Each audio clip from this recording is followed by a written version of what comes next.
Leonardo da Vinci, a man whose boundless curiosity was matched only by his unparalleled genius, continues to captivate the world, even centuries after his death. He's often seen as the ideal Renaissance man, a polymath who mastered not only art but also science, engineering, and philosophy. His works pushed the boundaries of what was thought possible in his time, and even now, many of the secrets he held so dear remain hidden. One of those mysteries lies at the very heart of one of his most famous masterpieces, The Last Supper. There are theories that suggest that Da Vinci, with his unmatched intellect and ability to work on multiple levels, embedded hidden messages in this iconic artwork. Messages about the Holy Grail, Jesus Christ, and perhaps even a forgotten truth about his life and legacy. So, why would Da Vinci do such a thing? Why conceal these hidden messages? Well, this is where things get really interesting. Some scholars argue that Da Vinci was motivated by a rebellious spirit, one that sought to question and challenge the religious and societal authorities of his time. After all, this was a period when the church held enormous power, both over people's daily lives and over the prevailing interpretations of spiritual truth. Others believe that Da Vinci was more than just an independent thinker.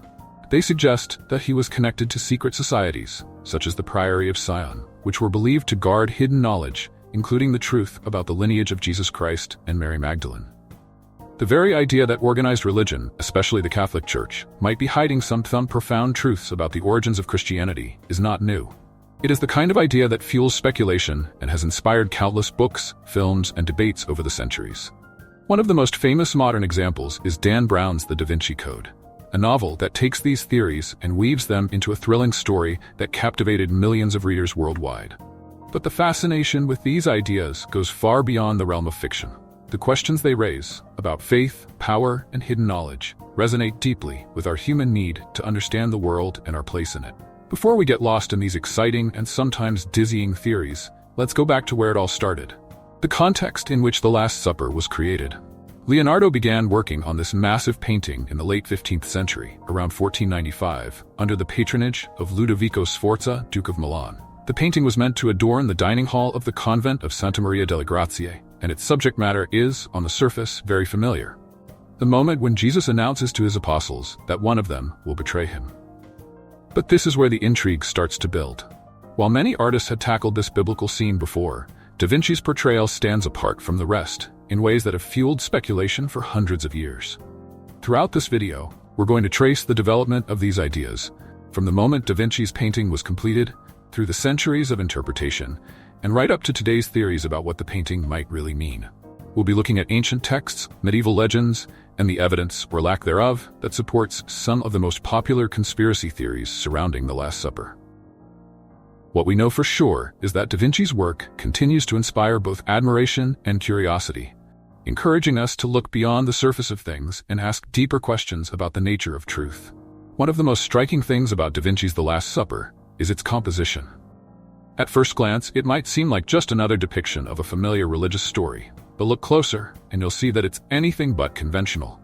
Most depictions of the Last Supper from this time are highly structured, with the apostles arranged in rigid, symmetrical rows, often lacking much in the way of emotion or individual character. Da Vinci, however, took a different approach. He arranged the figures in more dynamic groupings, allowing the viewer to see the emotional reactions of each apostle as Jesus delivers the shocking news of his betrayal. The apostles are not simply passive figures. They are caught in a moment of human emotion, confusion, shock, anger, and disbelief. But it's not just the emotional realism of the painting that has captured people's attention. There are other elements of the Last Supper that have led some to believe that Da Vinci was communicating something far more profound than just a moment from the Gospels. For example, there is the curious figure sitting immediately to Jesus' right. Traditionally, this figure has been identified as John, the youngest of the apostles, but many have questioned this identification, arguing instead that this figure is none other than Mary Magdalene. This idea, which gained widespread attention through Dan Brown's novel, is based on the figure's distinctly feminine appearance. Unlike the other apostles, who are generally depicted with beards, or at least more masculine features, this figure has soft, delicate facial features, long flowing hair, and a posture that some have interpreted as serene and feminine. But if this figure is indeed Mary Magdalene, what does that mean for the traditional understanding of the Last Supper? And perhaps more importantly, what does it say about her relationship with Jesus? To explore this theory further, we need to turn to some of the so-called apocryphal texts, writings that were excluded from the official canon of the Bible, but that have circulated for centuries. Two of the most famous of these texts are the Gospel of Mary and the Gospel of Philip. In these writings, Mary Magdalene is not just one of Jesus' followers. She is portrayed as someone who had a special, even intimate relationship with him. In one famous passage from the Gospel of Philip, Jesus is said to have kissed Mary Magdalene, and this act has been interpreted by some as a symbol of deep affection, trust, and possibly even romantic love. This idea that Mary Magdalene was not just a follower of Jesus, but possibly his wife or companion, is deeply controversial. If true, it would challenge some of the most fundamental teachings of traditional Christianity, which has long held that Jesus was celibate. But if this relationship was real, what does it mean for the history of Christianity? Could it be that Mary Magdalene's role in the early Christian movement was much more significant than we've been led to believe? Another fascinating element of the Last Supper that has fueled these theories is the absence of the Holy Grail. According to Christian tradition, the Grail is the cup that Jesus used during the Last Supper, a vessel that has become one of the most important and sought-after relics in all of Christian history. Yet, in Da Vinci's painting, there is no chalice to be found. Some believe this omission was intentional, that Da Vinci was suggesting that the Grail was not a physical object at all, but something or someone else. One of the most intriguing interpretations of the Grail comes from the idea that it represents not a cup, but a bloodline, specifically the bloodline of Jesus and Mary Magdalene.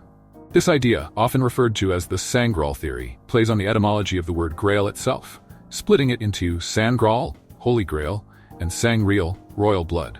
According to this theory, the true Grail is the royal bloodline of Jesus, and this secret was protected for centuries by groups like the Knights Templar and the Priory of Sion. While this idea may sound like the stuff of fantasy, there are historical precedents that lend some credence to the theory. One of the most compelling connections comes from the Merovingian dynasty, which ruled over the Franks in what is now modern-day France during the early Middle Ages. Some legends claim that the Merovingians were direct descendants of Jesus and Mary Magdalene, and that their royal bloodline was carefully preserved by secret societies throughout history. There is also a peculiar detail in Da Vinci's painting that many theorists point to as evidence supporting this idea. Between the figure of Jesus and the figure identified as either John or Mary Magdalene, there is a curious gap in the composition, an empty space that some have interpreted as forming the shape of an M. For those who believe in the Mary Magdalene theory, this M is seen as a subtle nod to her presence in the painting and her importance in the story of Jesus. But not everyone is convinced by these interpretations. Many traditional art historians argue that the feminine appearance of the figure next to Jesus is simply due to Da Vinci's stylistic choices. John, as the youngest of the apostles, was often depicted in a more delicate, youthful manner, which could explain his more feminine features.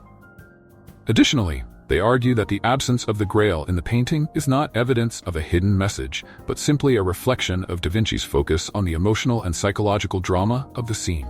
The debate doesn't stop there. The Knights Templar, a medieval Christian military order, are often central to these theories. The Templars were originally formed to protect Christian pilgrims traveling to the Holy Land, but over time they became incredibly wealthy and powerful. Rumors began to circulate that the Templars had discovered the Holy Grail during their time in Jerusalem, and that they had hidden it somewhere in Europe, protecting its secrets from the Church and other enemies. When the Templars were disbanded by Pope Clement V in 1312, it only fueled more speculation about what secrets they might have taken with them. These legends have inspired countless books, films, and documentaries over the years. But what if the real mystery of the Grail isn't about a physical object at all? What if the Grail is a metaphor for something deeper? A journey of spiritual discovery, a search for hidden truth. In this story, what if the Grail represents not just an object or a bloodline, but a deeper, more symbolic quest, the search for divine knowledge, for the ultimate truth about humanity's relationship with the sacred?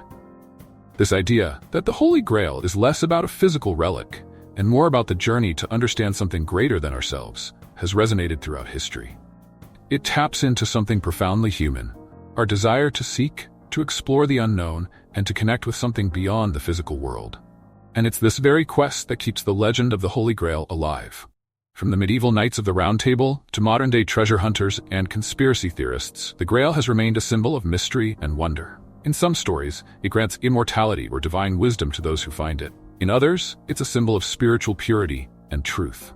But perhaps the greatest power of the Grail lies in its ability to spark the imagination, to challenge what we think we know, and to push us to keep seeking answers, no matter how elusive they may be. One of the most enduring aspects of the Grail myth is its adaptability. Over the centuries, it has taken on new meanings in different cultures and periods. During the Middle Ages, it was tied to chivalry and the pursuit of spiritual purity. In the Renaissance, when thinkers like Da Vinci were pushing the boundaries of science and art, the Grail became a symbol of hidden knowledge and secret wisdom. And in modern times, as we grapple with new uncertainties about history, religion, and identity, the Grail continues to fascinate, representing everything from the search for lost artifacts to the quest for personal enlightenment. In many ways, Leonardo da Vinci's The Last Supper can be seen as a reflection of this eternal quest. Whether or not Da Vinci was deliberately encoding secret messages about the Holy Grail or the true story of Jesus and Mary Magdalene, his painting invites us to look deeper, to question, and to explore the hidden layers of meaning in the world around us. It's a work that defies easy interpretation and continues to inspire debate, precisely because it taps into our collective desire to seek the truth, even when that truth remains just out of reach. For centuries, the search for the Holy Grail has driven adventurers, scholars, and dreamers to chase after an elusive ideal. But perhaps the real treasure isn't the Grail itself, whatever form it might take, but the journey of seeking it. In a world filled with uncertainties, the quest for knowledge, for spiritual understanding, and for connection with something greater than ourselves may be the most important pursuit of all. So, what do you think? After exploring all these fascinating ideas about the Last Supper, the Holy Grail, and Da Vinci's possible hidden messages, where do you stand? Do you believe there could be deeper truths hidden within this legendary painting? Or are these ideas simply captivating theories without real substance? I'd love to hear your thoughts, so drop a comment below. Let's get the conversation going. And hey, if you found this journey through the mysteries of Da Vinci as intriguing as I did, make sure to give this video a thumbs up, subscribe to the channel, and hit that notification bell so you never miss any of our future deep dives into the world's greatest secrets and conspiracies. Your support makes it possible for us to keep exploring these fascinating topics together, and we've got plenty more mysteries to uncover. Don't forget to share this video with friends who love a good mystery too. The more, the merrier. Let's keep digging into history's hidden layers, one secret at a time. Thanks so much for watching, and I can't wait to see you in the next video.